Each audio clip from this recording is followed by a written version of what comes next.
Good afternoon, everyone. Thank you for being here. It's wonderful to see so many students and faculty and staff and members of the community gathered here today to recognize Veterans Day.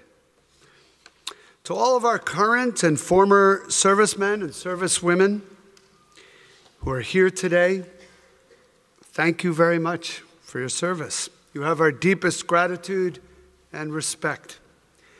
Yale students and graduates have served with distinction in every major conflict since the Revolutionary War.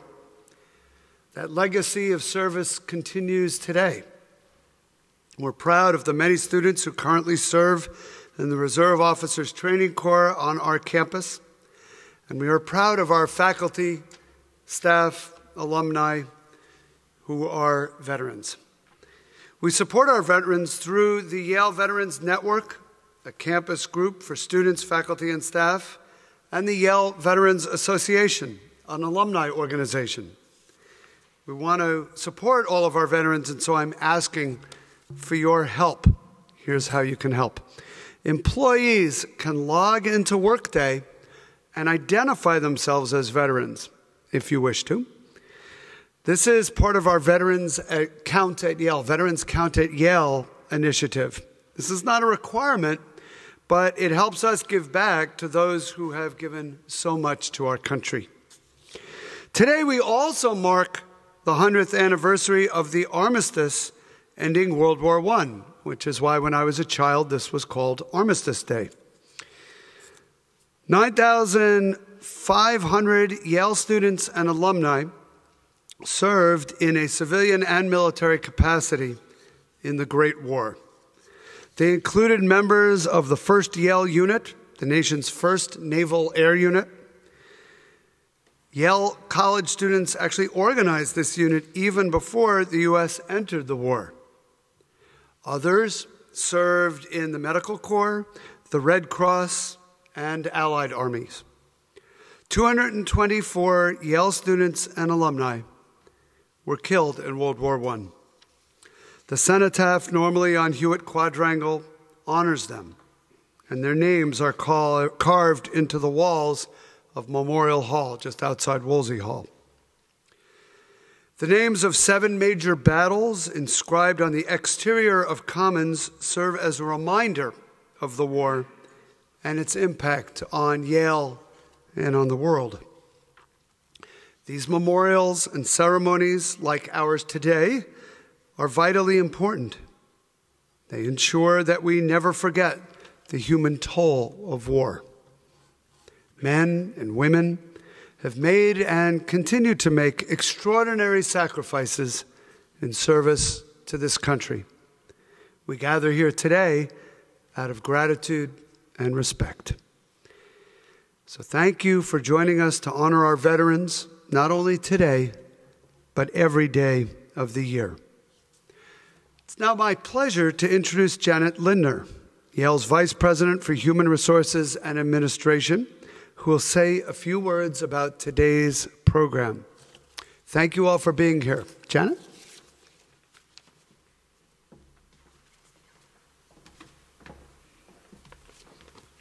Thank you, President Salovey. Good afternoon. I'm very privileged to be here today as we honor our veterans. Throughout its history, Yale has been home to women and men who've dedicated their lives to the service of their country. We gather today to acknowledge them and reflect on the freedoms and privileges that their sacrifices have made possible for each of us. We are honored to have among us today students, faculty, staff, and alumni who have served or who are preparing to serve. Thank you so much for coming today and being here with us. The ceremony brings together the best of Yale, as you will hear from a staff member, a current student, a distinguished professor of history, and a Yale College graduate. Each has served or contributed to the well-being of veterans, and each is a valued member of our Yale family. They represent commitment to honor and country across multiple generations and conflicts. They represent all the veterans here with us today and those who care for them. Our music is provided today by students from the Yale School of Music. As we mark the 100th anniversary of the end of World War I, we're fortunate to have our treasured veterans, but also to firmly reestablish within the fabric of our university culture the 116 cadets and midshipmen of our Air Force and Navy ROTC programs. These young women and men in uniform are a welcome sight on campus as they fully engage in the Yale College experience and meet their military training commitments.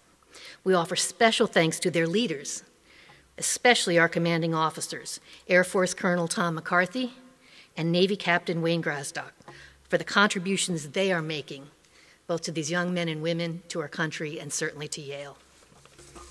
In the last 4 years, Yale students have increased their activities around public awareness and advocacy for veterans, and we are grateful for those students' efforts. Yale Students for Veterans are again this year creating a field of flags on cross campus. Each flag placed in the ground honors a veteran important to someone at Yale. I invite you, if you haven't yet, and visit the installation on cross campus. It is stunning. During the next 2 years, the Hewitt Quadrangle and Cenotaph will be restored, but Memorial Hall in Woolsey does remain open as an inspirational reminder of the names, classes, and records of service, as President Salovey said, from the Revolutionary War onward. Please consider taking a moment to reflect on those of Yale who have faithfully taken oath to protect and serve. It is my pleasure to now call upon the officers of the Yale University Police Department who serve as our color guard. Please stand as they offer the presentation of the colors, followed by the playing of our national anthem, and then please remain standing for the invocation. Thank you.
Good afternoon. Grand architect of the universe, called by many names, in many languages, by many voices. Today we ask that your guiding hands hold us and all sisters and brothers in military service near. We are grateful for all who now serve, all who have served, and for those who, in the words of President Abraham Lincoln, gave the last full measure of devotion in service of their country. We are joined in humility, gratitude, and our own measure of devotion, knowing that as we seek to understand an increasingly complex world, we are sheltered by the vigilant service of citizens of our republic. We ask special regard for those who have served but who have not yet been found and returned home, and for those who have returned but who have yet to find themselves at home. We honor our military and ask that whatever is required of them be informed by your infinite wisdom as they honorably and loyally seek to create a peaceful and secure future for us all.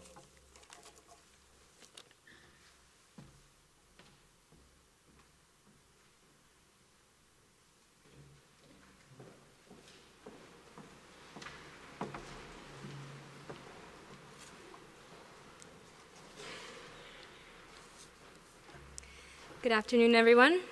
My name is Hillary Browning. I'm an Eli Whitney student and Navy veteran. I'd like to begin by thanking President Salovey and Secretary Goff-Cruz and many others for hosting this ceremony. And thank you to Dean Sodi and the rest of the organizing community for trusting me to give these remarks. And thank all of you for joining us today.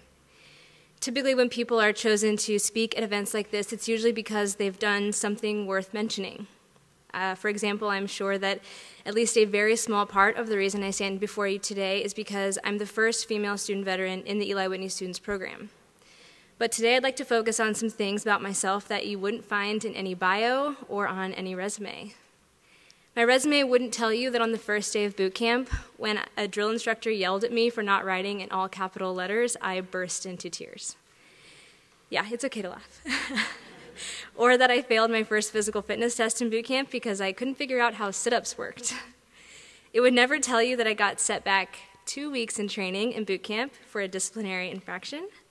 It would never tell you that during my 6 months of journalism training following boot camp, I received about 20 counseling chits for being late, which, as most of you know, is a big faux pas in the military. It wouldn't tell you that I continued to receive counseling chits for being late when I arrived at my first command in Japan.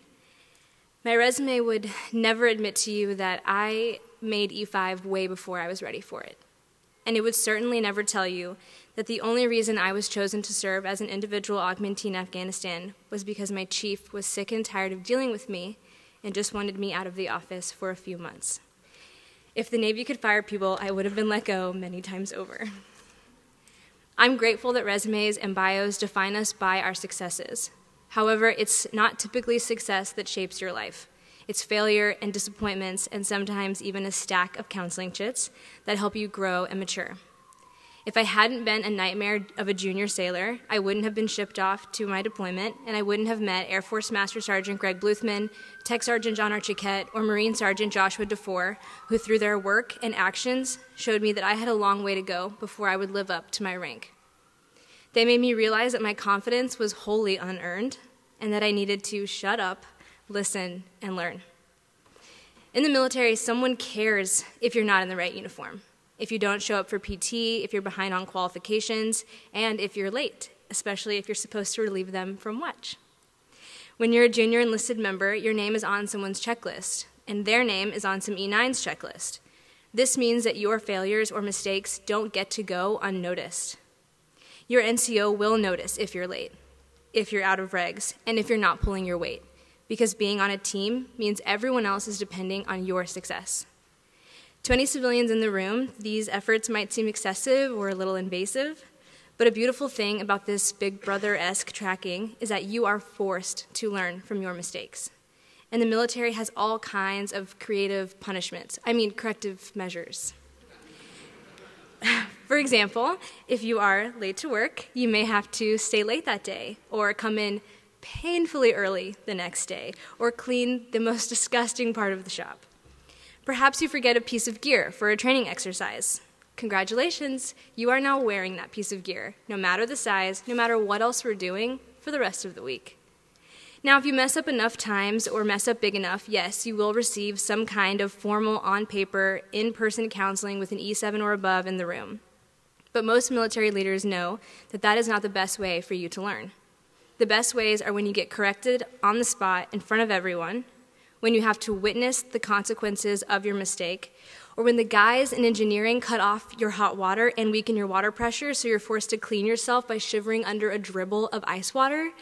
Sorry, I'm having carrier flashbacks. Another benefit of this system is that you are forced to live up to your leadership's expectations. By never being allowed to get away with the small stuff and being forced to own up to your missteps, you learn to grow and mature and become the kind of person who can handle the massive amounts of responsibility that the military will demand of you.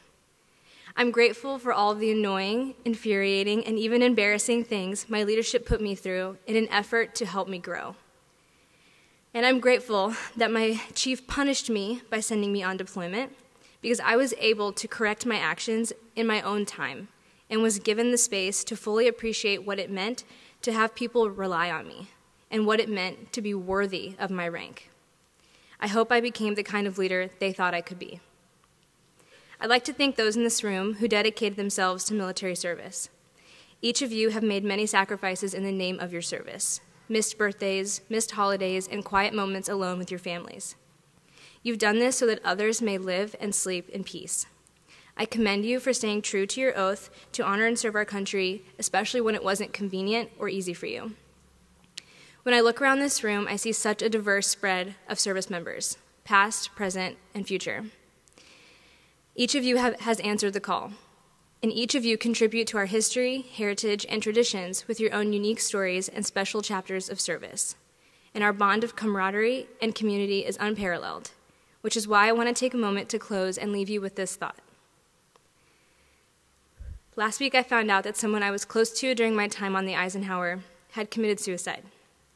He was known for always having a smile on his face, was always ready to lend a hand, and was admired and respected by many. On the ship, he organized an annual 5K to honor another shipmate who had committed suicide. He made E7 in less than 7 years and was currently coaching a Special Olympics baseball team. To the outside world, he looked successful, healthy, and happy. With the rise of social media, it has become easier to stay in contact with the friends that we make, even when they're stationed on the other side of the world. However, it has also made our friendships a bit more passive. We could all do more to maintain real connections with those who matter to us. Kindness and compassion have to go beyond clicking a like button, and people will never forget the way that you make them feel.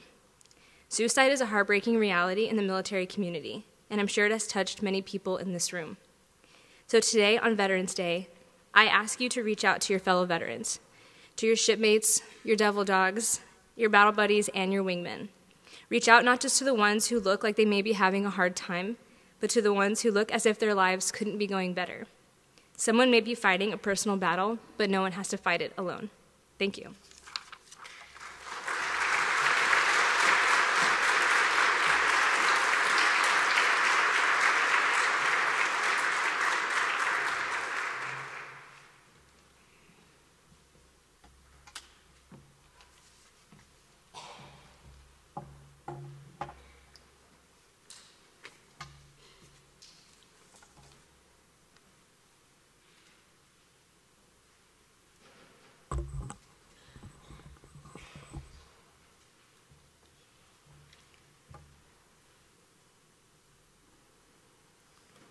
President Salovey, Ms. Linda, Deans, Veterans of America, students of Yale, ladies and gentlemen. At exactly 100 years ago yesterday, on the 11th hour of the 11th day of the 11th month of 1918, Yale soldiers and Connecticut soldiers stopped firing. Yale airmen based in Belgium and France were ordered to cease firing. The German government had requested and been granted an armistice in the fighting. That armistice lasted. The two sides, victors and defeated, then negotiated the terms of surrender and the terms of the peace that followed in June 1919. the First World War, the Great War, was over. The end of the shooting, the armistice of 100 years ago, has been marked all over Europe this week, in great cities and in small villages, in churches and on town greens. And no wonder. Direct battlefield deaths in the First World War totaled over 8 million men. Indirect and related deaths, civilian deaths due to war, deaths by war diseases, were well over 10 million souls. Though many earlier conflicts had also been long and bloody, there had been nothing like this of that size. I think I was first told of those totals, ladies and gentlemen, of 18 and 20 million deaths when I was studying European history in high school over 50 years ago. They seemed incomprehensible figures then, and it's just as hard to comprehend them today. Although the United States came late into that conflict, the losses suffered by its armed services were still considerable. About 59,000 in direct action, about 110,000 when later deaths, disease casualties, and other causes are included. Had the fighting gone on into 1919, it is clear that those figures would have been far larger, as America's share along the Western Front in France was planned to surge. As it was, 2 million American men and women, the nurses included, had been sent overseas by the war's end, and another 2 million were in training. Is it any wonder that the newsreels and press photos of November the 11th, 1918, show the nation cheering and in relief at the news that day that the fighting was over? The country then began to pay its tributes to the veterans who returned and to those who were lost in the war. We came to memorialize them, to put up public monuments in their honor, to list their names. Just a month ago, here in New Haven, on the city green, there was a rededication ceremony of the War Memorial built to recall this region's airmen, soldiers, and sailors. And those names on the plinth were once again read out. The monument is over there, just 500 yards away from the front of this chapel. And another 500 yards away, in that complex of buildings wrapped around Beinecker Plaza, is Yale's own War Memorial. When we walk through that archway, with Commons on one side and Woolsey Hall on the other, we stride past those limestone walls etched with the names of Yale's fallen in this First World War and in many other wars. Only 18 months had transpired between America's entry into the war in April 1917 and this armistice. In those months, the places just outside here were a whirlwind of activity.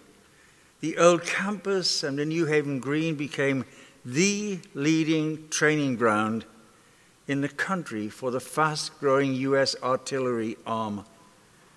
Yale students, 18-year-olds, were being processed through the newly founded ROTC. Science and engineering professors were at work for all branches of the U.S. military. So too, were many members of the Yale Medical School who pioneered, incidentally, the country's first mobile hospital unit in France. By 1919, Yale was a sort of giant Gothic training camp, hardly a university at all. In 1925, the official Yale study, a 2-volume book entitled Yale in the World War, provided all the details. A grand total, President Salovey just mentioned this, a grand total of roughly 9,500 Yale men and graduates and students had served in the war, including in the Red Cross, YMCA over in France, and other non-governmental bodies. Yaleys had served in every conceivable military unit, from the Air Service and Medical Corps to the Signal Corps, the Motor Transport Corps, the engineers, the field nurses in France, the Chemical Warfare Service, even the Coast Artillery. Over 1,100 men were officers in the U.S. Navy, 88 in the Marine Corps, 1,700 in the Field Artillery. 50 were chaplains, and 880 of them were in the various air services. There was such a huge rush to be a pilot, and this a mere 14 years after the Wright brothers had taken to the air. Quite a number of Yaleys also fought in the Allied armies, some also in their air forces. 50 fought in the Royal Tank Corps. 13 of them gained the British Military Cross, the highest award for gallantry, and 3 gained the Distinguished Flying Cross. A full 162 Yaleys were awarded by the French government of the day the Croix de Guerre for valor, which is a truly remarkable number. 227 Yaleys died in this conflict. The First World War, ladies and gentlemen, was supposed to be a war to end all wars. And for 2 whole decades, that hope held out in this country. It held out and got stronger when the economy crumbled after 1929. It held out after the Japanese attacks upon Manchuria and China, the Italian attacks upon Abyssinia, and Adolf Hitler's attacks upon Austria, Czechoslovakia, Poland, the Netherlands, even the fall of France, even the Battle of Britain. But it was no good. In December 1941, the Japanese attacked Pearl Harbor. 4 days later, Adolf Hitler declared war on this country. America would fight in a far greater, wider conflict now across the Atlantic, North Africa, Italy, France also, but also the entire Pacific realm. It would fight as part of a much broader alliance. And when the war was over, it committed itself to leading a new world order. It would lead the newly established United Nations. It would create the World Bank, the IMF, and so many other structures of international cooperation. It would establish the NATO alliance. In all that diplomacy and creativity, many Yaleys would again be centrally involved. The United States would spread its naval bases around the world. It would put its air bases all over Europe, Asia, the Middle East. It would have American soldiers, including obviously soldiers from New England and Connecticut, on the ground in so many foreign places. Local men killed in action would be brought home from Korea, from Vietnam, from Iraq and Afghanistan. They are still being brought home today. It is difficult for this historian to imagine a circumstance when that will not be so. Almost 2.5 centuries after the American Revolution, this republic is all over the world. We have troops in 50 countries, perhaps more. We would all like to return to that more peaceful condition of the years before 1917 or of the 1920s. But many of us cannot see how pulling away from the rest of the world right now can be done. Politically, practically, militarily, morally. We are, ironically, the very victim of our own size, our greatness, our relative power across the globe. Former Secretary of State Madeleine Albright is fond of calling us the indispensable nation. We pay a large price for that accolade. We do not know what the future will bring, ladies and gentlemen, for this world or this republic, for the armed services of America and our servicemen and women, wherever they are. There is much evil abroad in this world, and the calls to contest that evil are many. This is a time when heavy, heavy responsibilities lie upon our leaders, and when we pray for them to show intelligence, care, and integrity.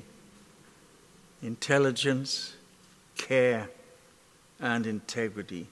We yearn almost nostalgically for the leadership the country witnessed at the time, say, of Franklin Roosevelt, Marshall, Stimson, and Atchison. Whatever the future brings to our nation, it is to memorialize the past that we have come together today. In 1917 and 1918, America stepped forward into a new role, and so indeed did Yale. But the price in lives was a heavy one, and it is therefore very proper that we have stopped at this time to mark their sacrifice. As we walk away from our ceremony this afternoon, therefore, we should do so both in gratitude and humility. May we also walk away, finally, in the hope that one day we may cease to ravage this earth. Thank you, ladies and gentlemen.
Happy Veterans Day. My name is Jack Beecher. I'm the Veteran Military Liaison at Yale University. 100 years ago, this was a day of celebration. And today, as we celebrate our veterans, I have the distinct honor to present a special acknowledgement from veterans to a veteran.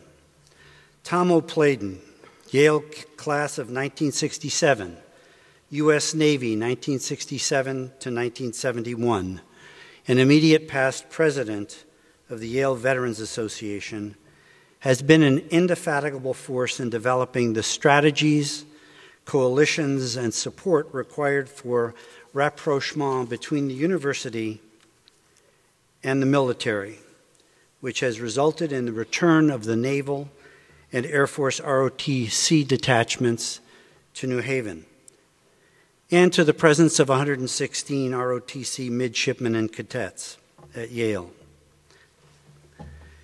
From the vantage point of 2018, it looks as though the return of ROTC was inevitable. It was not. That it looks the way it now shows how inclusive the support has grown to be on campus. But it might not have happened, and probably would not, if not for Tom's savvy, resolute leadership. His work was patient, determined, and relentless as he surrounded himself with allies, fellow Yale alumni veterans, students with an interest in the future military service, faculty with expertise in history and global affairs, and many others who felt that Yale, with its tradition of public service, had lost an important opportunity to support the development of new leaders in the military, the government, and all fields of civic life when Yale discontinued its long relationship with the ROTC. When I asked someone who had worked very closely with Tom about how he had managed this feat, the reply was, quote, "Tom was simply a tiger in achieving this goal." It is a privilege to present this award on behalf of the military and veteran organizations at Yale, the ROTC units, the Yale Veterans Association, the Student Veterans Association, and the Yale Veterans Network. I know Tom does not consider his work done. He is a man who was in the service and who continues the Yale and military traditions to be of service. Tom, please accept this small token of our appreciation for your guidance, leadership, and friendship. Thank you, Jeff. Thank you. Should I open it? Or you okay. Thank you, Jack, for those wonderful and kind words. This has truly been an awesome journey for me. It started in the summer of 2010 when I was rummaging around the Harvard alumni website, and I found something called the Harvard Veterans Alumni Organization. I said, what's that? So I had to join it, of course, but I called up the AYA immediately and said, do we have a group like that at Yale? And the director then said, no, we don't, but we'll create a better one. And I'm not sure that I believed them at that point, but the incredible support that I've gotten here, and we've all gotten here at Yale, has been truly astounding. More support than those fellows up at Cambridge have gotten, I would add. AYA has just fully behind the effort that we've been here, that we've made. And all those groups, Yale Veterans Network, Yale Student Veterans Council, Yale Students for Veterans, AYA, Veterans Liaison Office, ROTC units, our wonderful undergraduate Eli Whitney program veterans, have all come together as a community to make veterans and the military feel comfortable on campus. Our motto was true to her traditions because, as Professor Kennedy just mentioned, this has been a Yale tradition since Yale was created. So this has just been wonderful. But not only the military-affiliated people, there are a number of other people on the campus who have so supported what we've done. Things like Heroes Day at the Bowl, which we partnered with the athletic department and all the veteran and military groups, and had the blind veterans from the West Haven VA hospital come over to be escorted by our midshipmen and cadets. That's a wonderful day for them because they really love to see you young people and see what you're up to and be escorted around and enjoy the day. The Welcome to Campus Barbecue, another partnership with all these groups, but the police department grills at that event, has volunteered to do that several years ago, and the graduate school hosted us at the courtyard.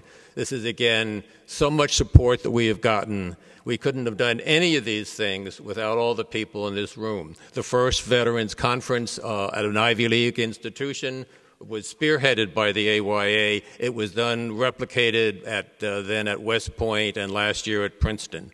So incredible events and incredible efforts and activities have taken place.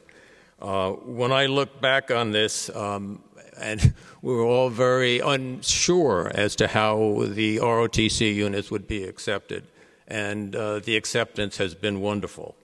The other wonderful thing that's happened is to recognize Yale's iconic military figures, Hiram Bingham and his award for the Air Force, and Admiral David S. Ingalls. His bust sits in the Navy offices, and the Ingalls Foundation gave us a grant to have the Admiral David S. Ingalls Leadership Award at the President's Review. I mean, so many people from foundations and alumni and existing faculty and students have supported this effort that it is truly, it blows me away, quite frankly. So I want to thank you for your support, and I want to leave you with one thought about the future. Stay engaged, stay vigilant, so that what we've accomplished today never goes away in some future crisis that the country may have. Thank you very much.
Let us pray.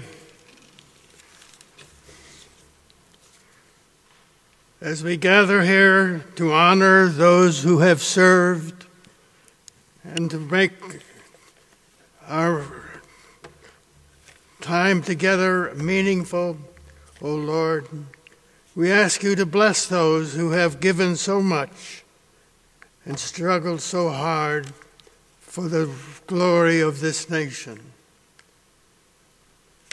We pray, O Lord, that society will be improved and bettered by what has been done, that we learn together how to live with one another. And we bless now those who have served us so well and ask you to offer your blessing upon them. Grant that we may live in peace and love and justice throughout all of our lives. Amen.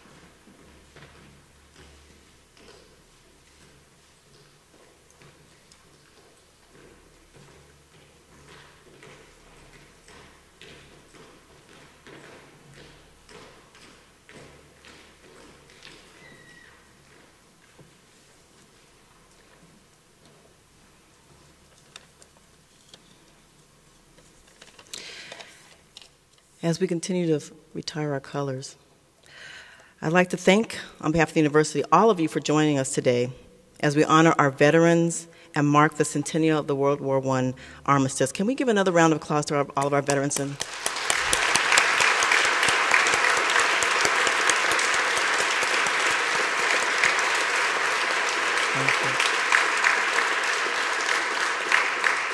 I hope that you will visit secretary.yale.edu or read the Yale News articles to learn more about all the additional activities that will take place this week to mark this very special anniversary.